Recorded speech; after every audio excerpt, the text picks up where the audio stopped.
मेरा स्वामी होइनन् विष्णु मलाई छल्न मेरा स्वामीको रूप धारण गरेर आएका रहेछन् भन्ने जाने। अब मैले केही युक्ति गर्नु पऱ्यो भने डाउकाउ कटाक्षले विष्णुलाई बसमा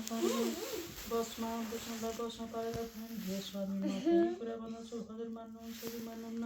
यदि सुनेर विष्णुले जे भने पनि मान्नेछु।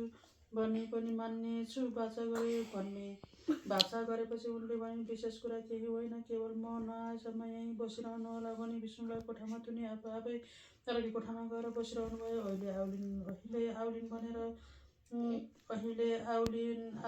भनेर आउलिन् भन्दै प्रतीक्षामा 4 दिन बिते तैपनि वृन्दा फर्किनन् अनि विष्णु चिन्ता गर्न लागे। अब म यसै गरी बसिरहँ भने कति दिन